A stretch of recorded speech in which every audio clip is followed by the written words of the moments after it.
Hello दोस्तों, नमस्कार। SMKC channel में मैं आप सभी लोगों का दिल से बहुत बहुत स्वागत करता हूं। अगर आपने पहली बार विजिट किया जरूर चैनल को सब्सक्राइब कर लेना। फ्री स्टॉक मार्केट क्लासेस इस चैनल को भी चाहो तो फॉलो कर सकते हो, सब्सक्राइब कर सकते हो। यहाँ पर भी बेल आइकन को हिट करके ऑल जरूर सिलेक्ट करके रख लेना। इस चैनल का लिंक आपको ऊपर आई बटन पर नीचे डिस्क्रिप्शन में मिल जाएगा। एंड कल के दिन की बात करें, इसी चैनल के ऊपर एक इंपॉर्टेंट वीडियो अपलोड होने वाला है, तो उसको गलती से भी मिस मत कर लेना। तो चलिए दोस्तों, फिलहाल तो अभी इस वीडियो को स्टार्ट कर लेते हैं। ठीक है दोस्तों, अभी हम लोग आ चुके हैं बिल्कुल हमारे नॉर्मल स्क्रीन के ऊपर। बहुत सारे स्टॉक्स को कवर करना है, तो चलिए स्टार्ट कर रहे थे सबसे पहले एचडीएफसी बैंक के साथ। बहुत समय तक हम कह सकते हैं कि एक ही कंसल्टेशन फेज में हम लोग को एचडीएफसी बैंक देखने को मिला है। बट येस, पिछले समय से खास करके जब फेड की हम लोग को जो बैठक देखने को मिली थी एंड पॉवेल जी का स्टेटमेंट देखने को मिला कि 3 रेट कट तो एटलीस्ट आने वाले समय में होते हुए देखने को मिलेंगे 2024 की बात करें तो। उसके बाद एचडीएफसी बैंक ने काफ़ी अच्छा परफॉर्मेंस दिखा है। एक ही महीने में 9 से 9.5% भागते हुए देखने को यहाँ पे मिल रहा है। तो डेफिनेटली दोस्तों, हम यहाँ पे कह सकते हैं अभी आने वाले जितने भी फेड की बैठकें रहेंगी या फिर एमपीसी की बैठक रहेंगी, इंपॉर्टेंट तो फेड ही होता है, क्योंकि फेड करेगा तभी तो जाके पूरे दुनिया भर के सेंट्रल बैंक उसको कॉपी करते हैं। क्योंकि अगर मिक्स मैच अगर हो गया तो यहाँ से पैसा अमेरिका में जाने का खतरा यहाँ पे रहता है और हमारा रुपी वीक होने के चांसेस यहाँ पे होते हैं। तो इसलिए हम कह सकते हैं अभी आने वाले जितने भी रेट कट यहाँ पे होंगे, मतलब आज नहीं तो कल तो होते हुए देखने को मिलेंगे। तो डेफिनेटली एचडीएफसी बैंक काफ़ी अच्छा खासा रडार के ऊपर यहाँ पे रहेगा, क्योंकि पिछले 5 साल का भी डेटा अगर हम लोग देखें, काफ़ी अंडर परफॉर्मेंस यहाँ पे हम लोग को देखने को मिल चुकी है। एंड ये कोई ऐसा वैसा स्टॉक नहीं जिसको हम लोग इग्नोर करके चले, बिकॉज ये हमारे शेयर बाजार का नंबर 1 स्टॉक है वेटेज के हिसाब से, इंडिविजुअली भी एंड पूरे बैंक निफ्टी को भी ये पूरी तरीके से प्रभावित यहाँ पे करता है। डेफिनेटली हम कह सकते हैं कि मर्जर के बाद कंपनी का साइज़ इतना बड़ा यहाँ पे बन चुका है। मार्जिन्स की बात करें, प्रॉफिट की बात करें, उसको मेंटेन रखना काफ़ी ज़्यादा चैलेंजिंग यहाँ पे होने वाला है। तो इसी चीज़ के चलते हम कह सकते हैं कि एक ही लेवल पे स्टॉक फिलहाल तो देखने को यहाँ पे मिल रहा है। कंपनी तो बुरी है नहीं। नेक्स्ट बात करेंगे दोस्तों तो कैम्स। यस, कैम्स की बात करें, जब भी म्यूचुअल फंड इंडस्ट्री की बात करता हूँ, यस काफ़ी कमेंट्स आते हैं सर कैम्स भी देखा गया तो mutual fund industry, yes definitely ये इसी से रिलेटेड काम करते हुए देखने को मिल जाता है। एंड इनफैक्ट इसने तो अच्छे ही रिटर्न्स दिखाए, आप देख सकते हो। स्टार्ट कब हुआ था 2020, अभी 23, मतलब 3 साल लगभग अगर आप ऊपर नीचे पकड़ लो, 3 साल में भी पैसा डबल होते हुए देखने को मिला। ऑब्वियसली हम कह सकते हैं वो बुल रन का फायदा मिला, उसके बाद नीचे आया। बट यस, एटलीस्ट जितने बाकी एएमसी वाले स्टॉक्स है उससे तो बेटर ही इन्होंने रिटर्न्स यहाँ पे दिए। हाँ, बाकी एएमसी वालों का बिजनेस अलग है, इसका हम कह सकते हैं सर्विस बेस्ड हम लोग को बिजनेस देखने को यहाँ पे मिल जाता है।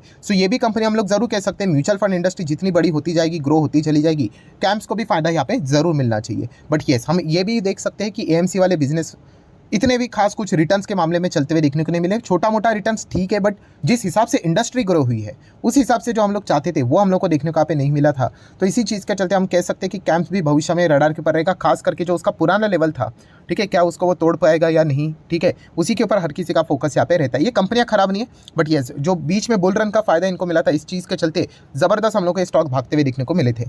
नेक्स्ट अगर हम लोग बात करेंगे, सबसे ज़्यादा यही सवाल रहता है बीएससी सीडीएसएल क्या भविष्य में भी भागेंगे। देखिए, मार्केट भागेगा तो ये भी स्टॉक भागते रहेंगे। जितने लोग ट्रेडिंग करेंगे बीएससी को फायदा यहाँ पे होते रहता है। बीच में मैंने वीडियो भी बनाया था, देखिए बीएससी ने चार्जेस बढ़ा दिए, इनका रेवेन्यू बढ़ेगा, प्रॉफिटेबिलिटी बढ़ेगी, ग्रोथ बढ़ेगा। प्लस अगर भविष्य में जो प्लानिंग चल रहा है कि ट्रेडिंग आर बढ़ाएंगे करके, अगर ऐसा भी हो जाता है करके, तो डेफिनेटली हम यहाँ पे कह सकते हैं कि बीएससी जैसे प्लेटफॉर्म को फायदा होगा ही होगा। सीडीएसएल भी आपको पता है, जितने लोग मार्केट में जुड़ते चले जाएंगे इन कंपनीज को फायदा होना ही है, ठीक है। बट ऐसा नहीं कि तुरंत होगा करके, जैसे कि मल्टीपल टाइम मैंने आप लोगों को बताया था। आप चार्ट पैटर्न भी देखो, इनका इजीली समझ में आ जाता है। कभी ना कभी मार्केट यहाँ पे करेक्ट होगा तो ये स्टॉक भी करेक्ट होते हुए देखने को मिलेंगे। एंड जब मार्केट रिकवर होगा तो इनमें भी हम लोग को अच्छी खासी तेजी देखने को यहाँ पे मिल ही जाती है। बीएससी सीडीएसएल इन दोनों कंपनीज को अगर आप मार्केट को समझते हो, ठीक है, मार्केट अगर आप ये मानते हो निफ्टी भविष्य में 40, 50, 60, 70 जाएगा, तो उस हिसाब से ये कंपनी हम कह सकते हैं आने वाले समय में भी अच्छा कर सकती है। एक टाइम ऐसा रहेगा कि ये कंपनी एकदम, खास करके सीडीएसएल की, एकदम ही हायर लेवल पे पहुंच जाएगी, ठीक है। उसके बाद उसमें उतना ग्रोथ देखने को नहीं मिलेगा, ठीक है। अभी कैसे है कि डीमैट अकाउंट की संख्या बढ़ने के चांसेस अभी भी है बहुत सारे। उसके बाद अगर हम लोग देखें तो इतने नहीं बढ़ेंगे, एक एवरेज परफॉर्मेंस ही देखने को मिलेगा, फिर उसका ग्रोथ नॉर्मल होते हुए देखने को मिलेगा, फिर उसको दूसरा कोई बिजनेस तलाशना पड़ेगा। जैसे कि बीच में एक खबर आई थी, कौन सी, कि इंश्योरेंस भी हम लोग को डीमटेरियलाइज फॉर्म में होते हुए देखने को मिलने वाला है। उसमें भी बताया जा रहा था कि सीडीएसएल का काम होते हुए देखने को मिलेगा। अभी ये होगा नहीं होगा वो तो बात की बात है, बट हाँ, फिर वो ग्रोथ के लिए उनको ऐसे ऐसे सेगमेंट यहाँ पे ढूंढने पड़ेंगे। ये पॉइंट हमें पता होना चाहिए। नेक्स्ट बात करेंगे रतन इंडिया एंटरप्राइज। हाँ, काफ़ी रिस्की कंपनी यहाँ पे मार्केट में अभी हाल ही में हम लोग को गिरावट देखने को मिली थी, ठीक है। तो आप देख सकते हैं ये भी स्टॉक एकदम रॉकेट की तरह नीचे यहाँ पे आया, फिर थोड़ा बहुत रिकवर यहाँ पे किया। जितने भी छोटे कंपनीज है दोस्तों, इसमें कभी भी बाजार में कभी बड़ी हलचली हुई तो बहुत ही अच्छी खासी हम लोग को पिटाई होते हुए देखने को यहाँ पे मिल जाती है। तो ये भी पॉइंट पता होना चाहिए। खास करके हम कहें ये अलग अलग सेगमेंट में काम करते हैं, बट यस, इलेक्ट्रिक व्हीकल में, खास करके मोटर बाइक सेगमेंट में ये कंपनी काम कर रही है। एंड उसी के साथ साथ ड्रोन सेगमेंट में भी ये कंपनी काम करते हुए देखने को मिल रही है। एंड इसी में अगर कंपनी अपने आप को एक्सपांड करती चली जाएगी, अभी हाल ही में अदानी ग्रुप के साथ भी उन्होंने टाइप किया था, तो ये करेक्ट पाथ पे यहाँ पे जा रही है, हम ऐसा भी कह सकते हैं। मतलब अगर आप इसका मैक्सिमम चार्ट पैटर्न देखेंगे, ये ऊपर ही इसीलिए क्योंकि ये इस सेगमेंट को पकड़कर चल रहे हैं। अगर इनका इस सेगमेंट के ऊपर ज़्यादा फोकस नहीं जाएगा तो ऑटोमेटिकली मार्केट क्या करेगा, यस, इसको डिस्काउंट मतलब नीचे नीचे लाना स्टार्ट कर देगा। तो ये पॉइंट भी आपको पता होना चाहिए। मतलब कि धंधे को देखकर जाना है दोस्तों, 60-70 रुपया नहीं देखना है, ठीक है। कंपनी अच्छी रहेगी तो 700-800 भी हो जाएगा, एंड अगर कंपनी खराब रहेगी तो 7-8 रुपया भी आ जाएगा। तो उस हिसाब से हम लोगों ने चीज़ों को स्टडी करना होता है। IDFC फर्स्ट बैंक की बात करें दोस्तों तो यस, पेशेंस रखना ही पड़ेगा। जो HDFC में हम लोग को चीज़ें देखने को मिले वही IDFC में भी चल रहा है। यस, मेगा मर्जर यहाँ पे जारी है, बहुत सारे अप्रूवल ये वो, उसी चीज़ के चलते स्टॉक यहाँ पे रुक जाता है। एंड बड़े साइज़ की बैंक है, 60,000 करोड़ का मार्केट कैप भी देखने को यहाँ पे मिल रहा है। सो बैंक यहाँ पे खराब नहीं है, काफ़ी लोग शायद से इसमें इन्वेस्टेड यहाँ पे हो चुके हैं, ठीक है। बार बार कमेंट यहाँ पे आते रहते हैं, तो ऐसा नहीं होता कि तुरंत यहाँ पे भागेगा करके, टाइम लगता है। कोई ना कोई वजह मतलब बोलते हैं ना, रीज़न चाहिए कि आप भागे क्यों करके, ठीक है। तो हम यहाँ पे ज़रूर कह सकते हैं कि नंबर्स की ओर ही इसके ऊपर ज़्यादा फोकस रखा जाता है। इस वक्त के जो इसके नंबर थे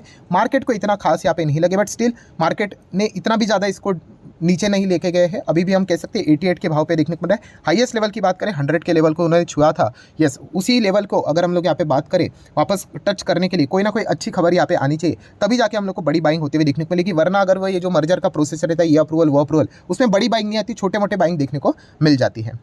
नेक्स्ट बात करेंगे इन्फोसिस। यस, इन्फोसिस से रिलेटेड क्या सवाल आते रहते हैं सर, क्या मतलब देखा गया तो ये जो बड़े 3 दिग्गज यूजुअली कंपेयर किए जाते हैं, TCS, इन्फोसिस, विप्रो, ठीक है। तो देखा गया तो विप्रो खराब है ना, मतलब रिटर्न्स के मामले में। ये बाकी ने तो ठीक दिया, ऐसा नहीं है दोस्तों। वो 5 साल में एवरेज ऊपर नीचे पकड़कर सब तीनों यूजुअली सेम ही रिटर्न्स देती है, यूजुअली समझो इन चीज़ों को, ठीक है। ऐसा हमें हमेशा लगता है कि अरे आप विप्रो तो अभी भाग ही नहीं रहा है, ऐसी बात नहीं। अभी TCS भी बीच में हम कह सकते हैं अभी 100 नज़र आ रहा है, भाग नहीं रहा था, वापस वो भागा तो अभी 100 नज़र आ रहा है। वो एडजस्ट करके उसी के आसपास रिटर्न्स यहाँ पे बन जाते हैं। मैं अगेन कह रहा हूँ दोस्तों, जो भी ये सवाल यहाँ पे पूछ रहे हैं, आप बहुत ही गलत डायरेक्शन में जा रहे हो, क्योंकि आप रिटर्न्स देखकर डिसीजन ले रहे हो सर। रिटर्न्स देखकर डिसीजन मत लेना, ठीक है। वो तो पास्ट परफॉर्मेंस हो गया, ठीक है। हम एक large cap blue chip company के हिसाब से एक हम एवरेज अनुमान लगा लेते हैं कि इतना इतना परफॉर्मेंस होना चाहिए करके, बट भविष्य की अगर हम लोग यहाँ पे बात करें, ठीक है, तो ये सारे पॉइंट्स हम लोगों ने देखने होते कि कौन सी कंपनी खास करके फ्यूचर बेस्ड हम लोग को काम करते हुए देखने को मिले। अभी तो टेक्नोलॉजी में AI का से रिलेटेड काम चल रहा है, मशीन लर्निंग का काम चल रहा है, उसके ऊपर आप लोगों का अच्छा खासा फोकस यहाँ पे रहना चाहिए। बट यूजुअली देखा गया तीनों कंपनियां हम लोगों को कैसे रिटर्न देते हैं, एवरेज देखा गया तो 5 साल में डबल के आसपास रिटर्न्स देखने को यहाँ पे मिल जाते हैं। होता है कभी कभी कंपनी कोई 100 ऐसे 5 साल में आराम से दे देते, कोई कंपनी ऐसे किसी साल चलेगी ही नहीं कितने साल, और फिर सडनली 100 हो जाते, फिर वापस नीचे आ जाता है। तो इस प्रकार के हम लोग को परफॉर्मेंस को देखने को यहाँ पे मिल जाता है। तो ये पॉइंट आप लोगों को पता होनी चाहिए। नेक्स्ट अगर बात करेंगे तो भाई इरेडा भी अभी पॉपुलर ही है, अच्छे खासे रिटर्न्स बनते हुए देखने को यहाँ पे मिल चुके हैं। अगेन कह रहा हूँ दोस्तों, कोई कंपनियाँ खराब यहाँ पे नहीं होती है, ठीक है। 100 का शेयर अगर यहाँ पे मान लीजिए 70-80 हो गया, मतलब वो खराब नहीं होता है। आप ये कह सकते हैं ओवर वैल्यूड हो गया, ये हो सकता है वो हो सकता है। ओवरऑल अगर हम लोग बात करें तो इस कंपनी के बिजनेस को ग्रो करने के लिए ज़बरदस्त अपॉर्चुनिटी हम लोग को देखने को मिले। इसके लिए सबसे बड़ा हर्डल एक ही है, कौन सा? इलेक्शन। यस, इलेक्शन, क्योंकि ये सरकारी कंपनी है भाई, ठीक है। मार्केट जो चाहता है वो सरकार अगर आ जाती है, विथ मेजॉरिटी अगर आ जाती है, तो डेफिनेटली हम यहाँ पे कह सकते हैं ये स्टॉक्स मतलब बहुत ही ज़्यादा खुश होते हुए देखने को मिलेंगे। क्योंकि ऐसे बहुत सारे लोग होते हैं जिनको बड़ा पैसा लगाना होता है गवर्नमेंट कंपनीज़ में भी, जिस प्रकार से गवर्नमेंट काम कर रही है, तो वो इंतजार करते हैं भाई कि अनसर्टेनिटी में वो पैसा कभी नहीं डालेंगे, क्योंकि अगर कुछ 19-20 अगर हुआ तो बहुत बड़ा पैसा अटकने के चांसेस यहाँ पे रहते हैं। तो इसलिए वो सारा मामला क्लियर होने के बाद ही निवेश करने का विचार यहाँ पे करते हैं। सो इसलिए अगेन कह रहा हूँ दोस्तों कि अगर आप किसी भी कंपनी में जाते हो तो बिजनेस ओरिएंटेड अप्रोच ही आपका होना चाहिए, और यही सबसे मेजर अप्रोच यहाँ पे रहता है। नेक्स्ट अगर हम लोग यहाँ पे बात करेंगे दोस्तों, सेम IRFC, ठीक है। इससे रिलेटेड भी काफ़ी सवाल आए थे, इरेडा अच्छा है कि IRFC, दोनों का अगर हम लोग बात करें फाइनेंस वाला काम है, ठीक है। ये रेलवे से रिलेटेड यहाँ पे काम करते हुए देखने वाली NBFC है, रिन्यूएबल सेगमेंट में ये कंपनी यहाँ पे काम करती है। और इसके ऊपर भी मैंने अलग से वीडियो बनाया था कि ये दोनों कंपनी के ऊपर कि इनमें से बेस्ट कौन सा है। बेस्ट मतलब देखिए कंपैरिजन नहीं होता है, वो दोनों का मतलब परफॉर्मेंस ही अलग है। कंपैरिजन कब होता है? जब आप एक ही सेगमेंट में हो, ठीक है। मतलब TCS इन्फोसिस कंपैरिजन हो सकता है, ठीक है। अभी IRFC इरेडा कैसे अलग अलग सेगमेंट में यहाँ पे काम कर रहा है। ये तो ऐसा हो गया, आप बोलते हो कि विराट कोहली इंपॉर्टेंट है कि जसप्रीत बुमराह, दोनों इंपॉर्टेंट है, अपने अपने फील्ड में अच्छा काम करते हैं, ठीक है। तो ये चीज़ों को समझो यहाँ पे। एंड ऐसा नहीं होता कि बेस्ट कौन सा है, दोनों बेस्ट है यहाँ पे, ठीक है। ऐसा नहीं है कि भाई हम खरीदेंगे तो उसी के बाद वो रॉकेट यहाँ पे बन जाएंगे। जो जो पेशेंस दिखाता है दोस्तों, उन्हीं को रिटर्न्स बन जाते हैं। IRFC कुछ समय पहले 20-25 रुपये पे चलता था, कई सालों तक, किसी को भी अच्छा नहीं लगता था, ठीक है। सो याद रखना दोस्तों, स्टॉक को यहाँ पे वैल्यू मिलने के लिए टाइम यहाँ पे लगता है, और जब यहाँ पे भागते हैं तो हर किसी को अच्छा लगेगा। यही स्टॉक अगर नीचे आया तो कितने सारे लोगों को अच्छा भी नहीं लगेगा। क्यों अच्छा नहीं लगेगा? क्योंकि इसका शेयर प्राइस गिर गया करके, इसीलिए, ठीक है। तो ऐसा नहीं देखना है, आप लोगों ने बिजनेस को यहाँ पे समझना है। बिजनेस पॉइंट ऑफ व्यू से ये दोनों कंपनियां काफ़ी अच्छा परफॉर्मेंस दे रही है, हाँ, बट सरकारी कंपनी है तो इलेक्शन का माहौल को मद्देनजर रखते हुए आप लोगों ने प्रॉपरली अकॉर्डिंगली डिसीजन यहाँ पे लेना चाहिए। नेक्स्ट बात करेंगे टाटा मोटर, काफ़ी सारे खबरें यहाँ पे आ चुके हैं। सबसे पहले अगर बात करें दोस्तों तो टाटा मोटर ने यहाँ पे कहा है, टॉप ऑफिशियल्स ने, कि भाई साहब हमारा जो फोकस है अभी इलेक्ट्रिक व्हीकल एक्सपांशन के ऊपर ही ज़्यादा फोकस यहाँ पे रहने वाला है rather than retaining the market share. ठीक है, जितना हो सके ईवी के ऊपर फोकस रहेगा। बिल्कुल सही बोल रहे हैं। अगर ये स्टेटमेंट ऐसा नहीं बोलेंगे ना ईवी से रिलेटेड, भाई कितने लोग निकल जाएंगे। ठीक है, क्योंकि वही एक ऐसी चीज़ है जिसके चलते टाटा मोटर में वापस जान आते हुए देखने को यहाँ पे मिल चुकी है। सिमिलर वे टेस्ला की एंट्री क्या टाटा मोटर का परफॉर्मेंस खराब करेगी, तो उन्होंने कहा भाई हम हमारा काम करते हैं, हम काफ़ी कॉन्फिडेंट है और हम अच्छी तरीके से बिजनेस को यहाँ पे करते रहेंगे। एंड तीसरी खबर की अगर हम लोग बात करें दोस्तों, तो टाटा मोटर आप सभी लोगों को पता ही है, हम लोगों को टाटा मोटर का डीवीआर भी देखने को मिल जाता है। इससे रिलेटेड भी अनाउंसमेंट हो चुकी है कि डीवीआर का शेयर यहाँ पे हट जाएगा, डीवीआर वालों को टाटा मोटर के शेयर यहाँ पे मिल जाएंगे। आपके पास टाटा मोटर है तो आपको कुछ भी नहीं मिलेगा। ठीक है, सो इससे रिलेटेड काफी परमिशन चाहिए होते हैं, तो एक्सचेंज से इनको यहाँ पे नॉड मतलब अप्रूवल यहाँ पे मिल चुका है कन्वर्जन के लिए, डीवीआर शेयर्स के लिए। तो it just a matter of time. ठीक है, फॉर्मेलिटी यहाँ पे रहते हैं, बट यस इन चीज़ों को टाइम लगता है। और जैसे ही हम लोग को ये सारी चीज़ें देखने को मिली, टाटा मोटर में थोड़ा बहुत 1-2% का हम लोग को जंप देखने को यहाँ पे मिल चुका है। सो ठीक है दोस्तों, जितने भी इंपॉर्टेंट पॉइंट्स थे सारे कवर कर लिए। वीडियो अच्छा लगा होगा चाहो तो लाइक एंड शेयर कर सकते हो। मिलते हैं नेक्स्ट वीडियो में, तब तक के लिए बाय बाय।